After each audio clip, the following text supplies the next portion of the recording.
Olá, turma! Hoje nós vamos falar um pouco sobre os neurotransmissores, tá? A partir de agora, a gente vai se detalhar em determinados pontos da nossa aula 1. A nossa aula 1, a gente falou de modo geral, né? Eu abordei bastantes pontos na aula 1 e eu vou agora fragmentando essa aula para eu me detalhar mais em cada tópico, tá? Que a gente viu lá. Então, hoje a gente vai se detalhar um pouco sobre os neurotransmissores. Esses neurotransmissores nada mais são do que substâncias químicas que a própria célula produz e elas são utilizadas na transmissão dos sinais, tá? Dos impulsos. Aonde é que os impulsos passam? Pelos neurônios, né? Então, como essas substâncias químicas, elas ajudam, elas auxiliam na transmissão do sinal, na transmissão do impulso, e o impulso acontece nos neurônios, então daí o nome neurotransmissores, substâncias químicas que ajudam a transmissão do impulso nos neurônios, tá? Essas substâncias são produzidas na própria célula, ok? Então vamos ver lá como é a função delas, como é que elas são produzidas, tá bom? Vamos para os slides caminhando neste assunto. Então vamos por definição. Neurotransmissor, já mostrei a vocês. Por definição, né, são substâncias químicas que auxiliam a transmissão do impulso no neurônio. Então, pessoal, essas substâncias químicas são liberadas por eles, são produzidas por eles, tá certo? E sempre que o potencial de ação chega lá nas terminações do axônio do neurônio pré-sináptico, elas vão liberar, essas substâncias serão liberadas na fenda sináptica, que é aquele espaço que fica entre um neurônio e outro, e vão ser captadas por proteínas que estão na membrana do neurônio pós-sináptico, né? E aí, quando elas são captadas, aí vários eventos acontecem, como a gente já viu, né? Os íons sódio fluem para dentro da membrana pós-sináptica, aí despolariza e o impulso vai passando e assim vai acontecendo sucessivamente de neurônio a neurônio. Então, toda vida que acontece a transmissão do impulso de um neurônio para outro, não tem outra. Teve a participação dessas substâncias neurotransmissoras, tá? Então, vamos ler esse ponto 2 aqui, ó. Efeitos mediados através do disparo do neurônio, despolarização e ligação a receptores pós-sinápticos, tá? Então, esse estímulo quando chega, que desencadeia o potencial de ação, que passa de um neurônio a outro, toda vida que chega no terminal pré-sináptico, daquele primeiro neurônio, que vai passar para o segundo neurônio a informação, esse segundo neurônio é chamado neurônio pós-sináptico. A informação passa de um para o outro a partir da liberação desses neurotransmissores. Quando eles são liberados na fenda, os receptores do neurônio seguinte captam, se ligam a ele e desencadeiam os eventos de despolarização no próximo neurônio. E assim sucessivamente. Então, toda vez que o impulso vai passar, né, pelas sinapses, tem a participação desses neurotransmissores, dessas moléculas químicas, dessas substâncias químicas que são produzidas pela própria célula. Bom, pessoal, então, esses neurotransmissores, ao serem captados pelos receptores, permitem a passagem do sinal, que vão desencadear as respostas, né, lá no órgão efetor, tanto levando a mensagem para o sistema nervoso central, como devolvendo a resposta para o órgão efetor. Então, vão desencadear eventos, ações, respostas nos músculos e glândulas, né? E os órgãos. Então, instrumentos de regulação do sistema nervoso, movimentos, a vida afetiva, o comportamento. Tudo isso tem a participação dessas substâncias químicas, tá? As nossas emoções, os nossos sentimentos, o nosso movimento, tudo isso para acontecer, acontece a partir, né, da sinalização desses neurotransmissores, da liberação. E aí eles sinalizam ao neurônio pós-sináptico e o impulso vai passando até chegar no alvo, tá certo? Bom, pessoal, características, já falei para vocês, sintetizados pelo próprio neurônio. Estão presentes aonde? No terminal pré-sináptico. Vão ser recebidos por quem? Pelo receptor da membrana do pós-sináptico, tá? Essas substâncias, pessoal, elas estão presentes também em fármacos, em remédios. Então, quando, por exemplo, a pessoa está com depressão, né? Alguma situação está desordenada e está causando aqueles efeitos da depressão. E ela vai precisar tomar medicamentos, e nesses medicamentos existem substâncias químicas que se assemelham a estes neurotransmissores endógenos, os que ela própria produz, que por alguma razão está acontecendo um problema que está gerando o quadro depressivo. Então o médico receita um medicamento que vai mimetizar, que na composição dele tem substâncias que mimetizam a ação desses neurotransmissores. E aí aquilo que estava faltando começa a acontecer e ela começa a se sentir melhor. Tá certo? Então essas substâncias, os neurotransmissores, têm sua ação mimetizada por fármacos e por outras substâncias, por exemplo, a cocaína.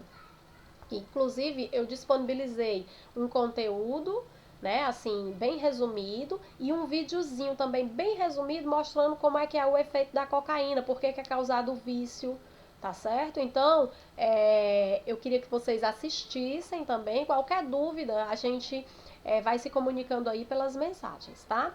Então, voltando para cá, eles possuem sítios de ação definidos, que são lá nos receptores, existe o local certo dele se ligar, que quando ele se liga, aí acontece a abertura do canal para a passagem dos íons e modificação das cargas da membrana e desencadeamento do potencial de ação.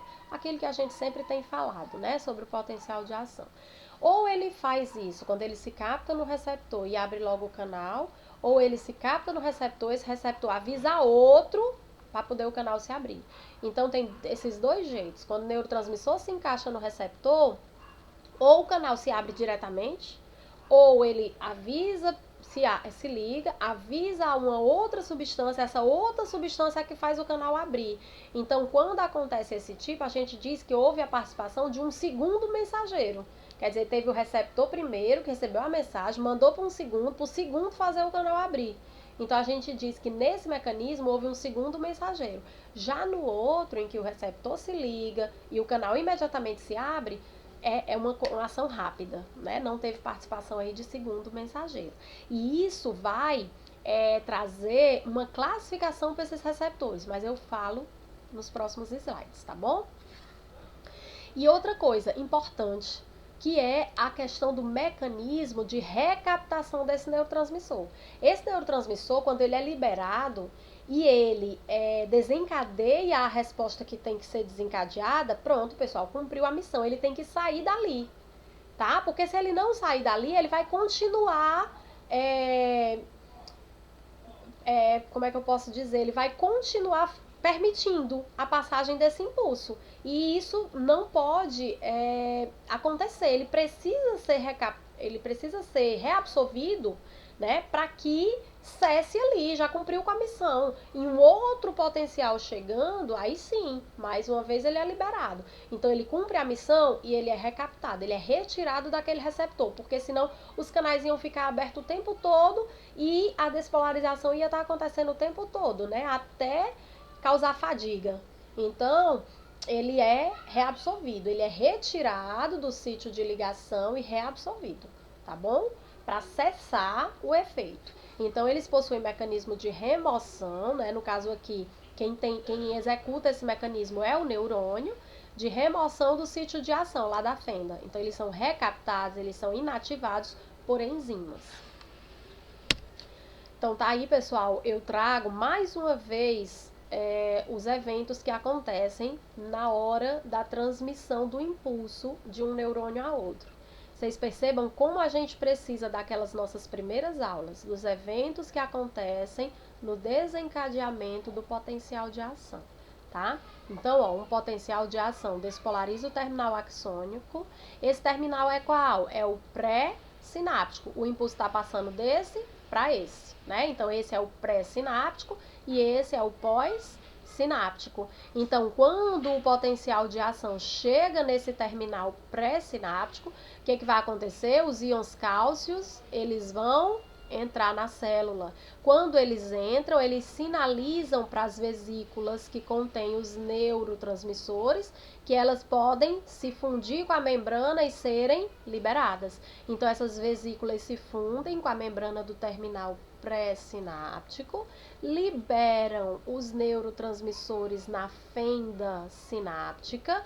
Os receptores que se encontrarem aqui na membrana desse terminal pós-sináptico vão se ligar a este neurotransmissor.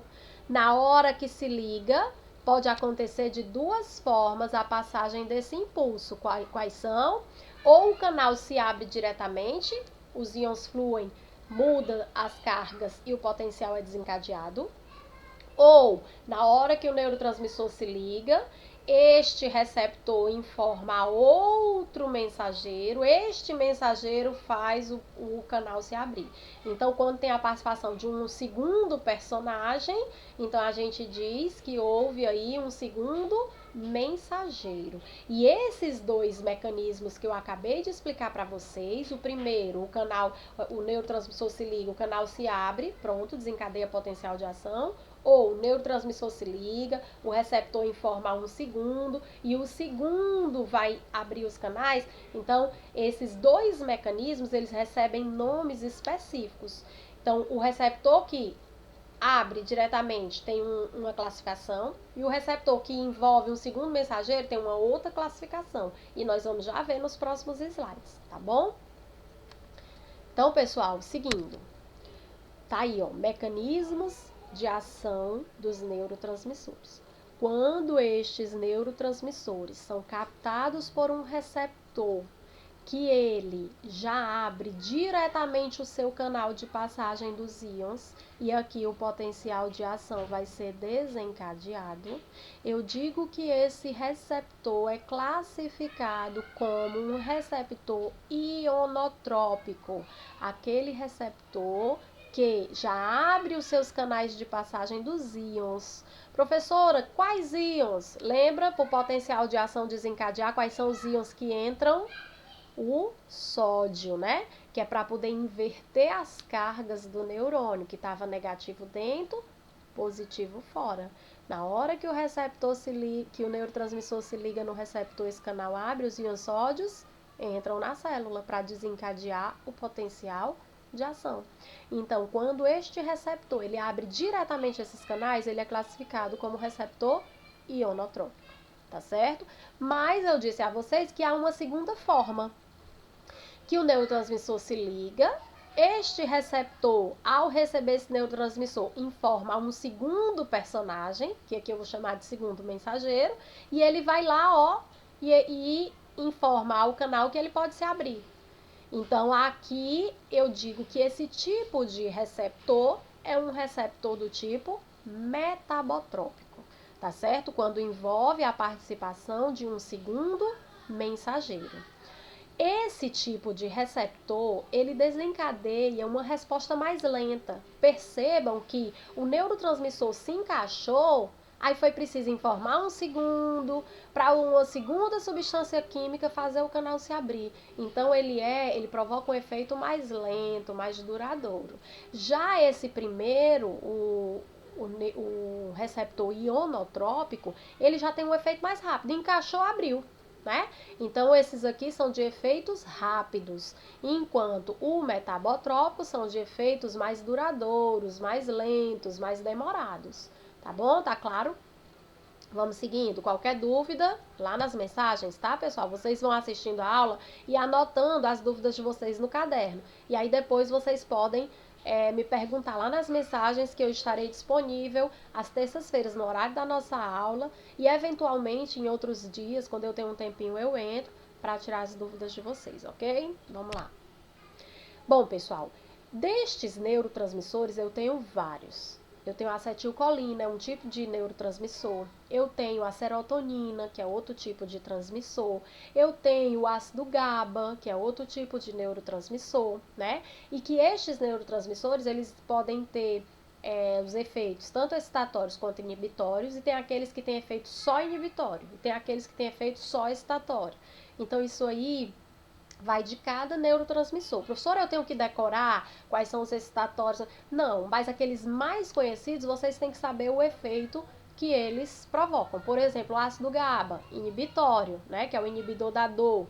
Acetilcolina, tanto excitatório quanto inibitório, muito mais excitatório. Então, esses mais falados, mais trabalhados, a gente precisa conhecer os efeitos. Mas vocês não precisam estar indo decorar qual é o tipo de neurotransmissor, o tipo de ação que ele provoca, a não ser estes mais conhecidos, que a gente acaba já assimilando e compreendendo pelos mecanismos de ação que efeito ele desencadeia, tá bom?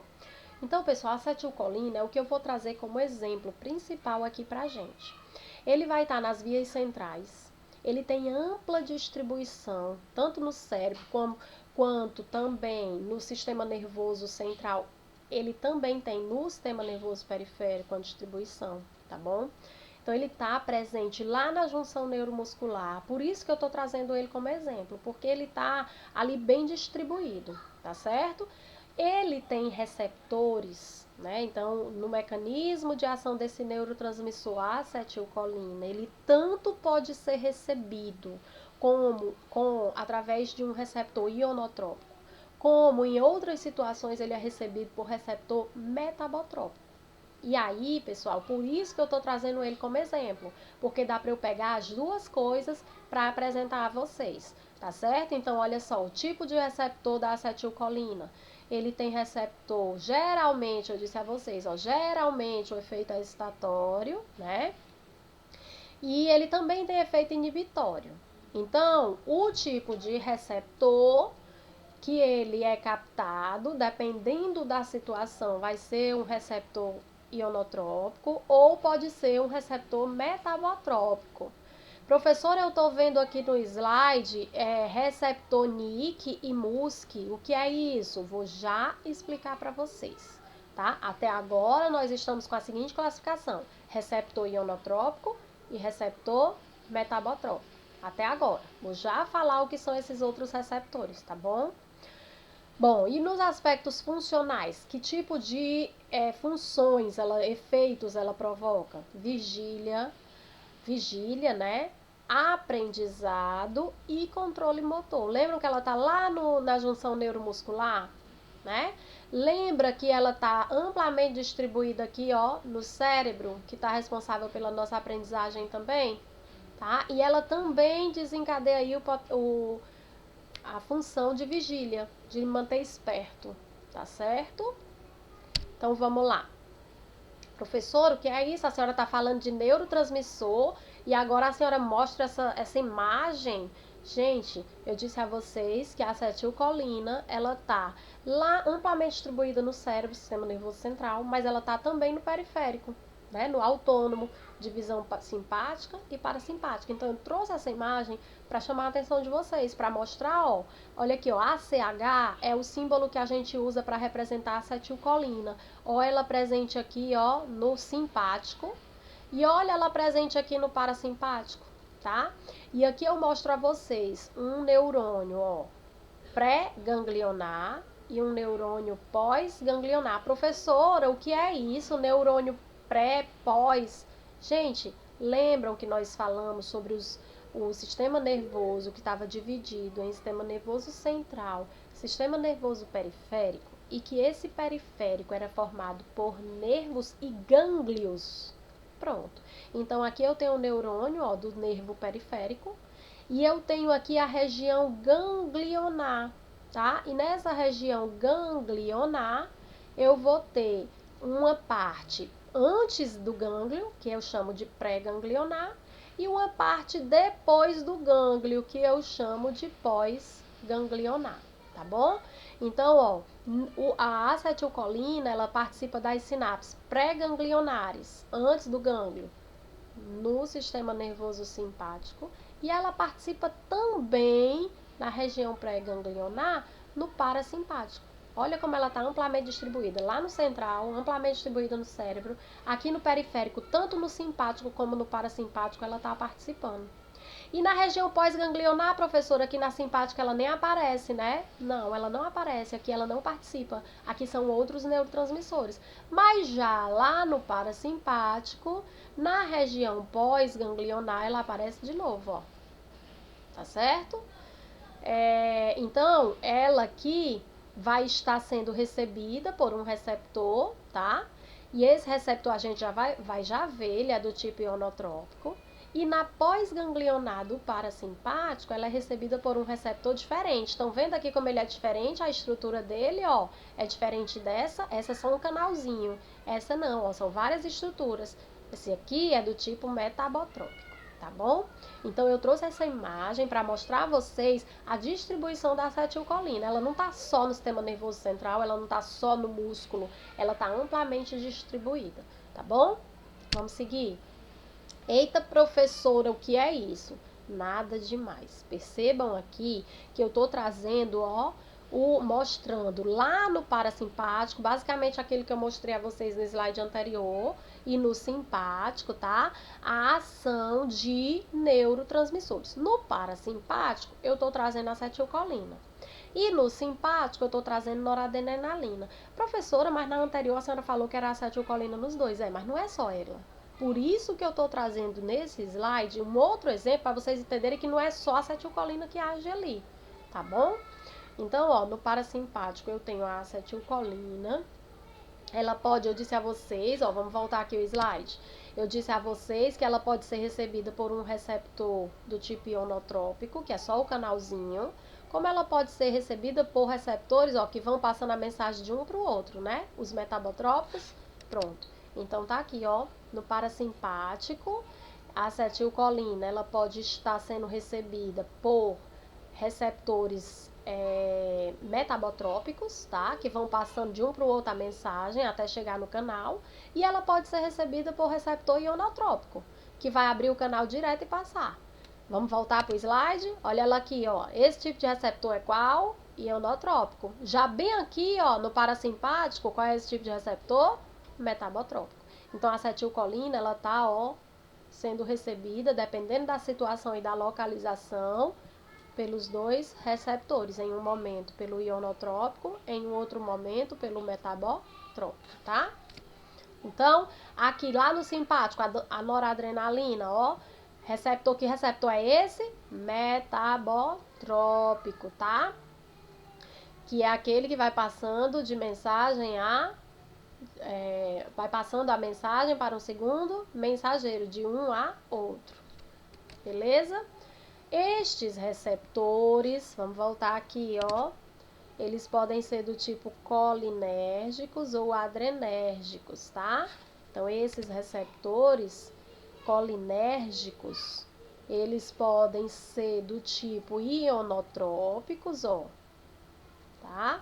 Ou eles podem ser do tipo metabotrópicos, ó, que a mensagem passa para um segundo mensageiro, aí o segundo mensageiro faz o canal se abrir, tá? Ó, a mensagem passa para um segundo mensageiro, o segundo mensageiro faz o canal se abrir. Esses são os metabotrópicos e esses são os ionotrópicos. Então, vocês poderão encontrar na literatura a classificação ainda como nicotínico e muscarínico. Vixe, professora, complicou. Não, complicou não. Isso aqui foi um cientista que ele estava estudando a ação de outras substâncias nos anfíbios. E aí ele usou a nicotina, que está presente no tabaco, né? Ele usou a nicotina e ele viu que a nicotina desencadeava, tinha ação semelhante à acetilcolina. O receptor, quando recebia essa substância, a nicotina, provocava os mesmos eventos, os mesmos efeitos. Então ele resolveu chamar esse receptor de nicotínico, tá? Mas é que nada mais é do que um receptor do tipo ionotrópico, tá? E ele, fazendo esses estudos com várias substâncias, ele usou uma substância chamada muscarina. E quando ele usou essa substância chamada muscarina, ele viu que os receptores que a captavam, desencadeavam os mesmos eventos, e ele classificou esses receptores de receptores muscarínicos. Então, pessoal, não vamos nos aperrear com esta nomenclatura, tá? Eu preciso saber que os receptores ionotrópicos abrem o canal diretamente, que os receptores metabotrópicos, eles abrem o canal a partir de um segundo mensageiro, tá? E que estes receptores ionotrópicos podem ser classificados como nicotínicos e também como muscarínicos.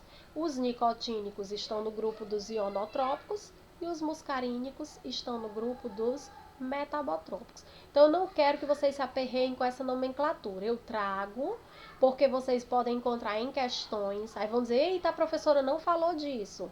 Falei, tá bom? Mas eu quero que vocês compreendam especificamente os tipos de receptores ionotrópicos e metabotrópicos. Essa nomenclatura eu trago para o conhecimento de vocês, porque pode acontecer de aparecer em alguma questão, e aí vocês sabem do que se trata, tá bom? Pronto, aí eu trago, pessoal, os canais iônicos, mas a gente vai ter um momento para falar disso, tá? Porque se o neurotransmissor excitatório vai ser recebido por um receptor do tipo excitatório e vai gerar um potencial pós-sináptico excitatório. Se for um inibitório, vai gerar um potencial pós-sináptico inibitório. Aquela nomenclaturazinha que a gente já viu na aula 1, tá bom? Então, pessoal, é isso. Eu espero que tenha ficado bem clara a nossa aula de hoje e qualquer dúvida vocês podem se reportar lá nas mensagens, tá bom? Um abraço, bons estudos a todos.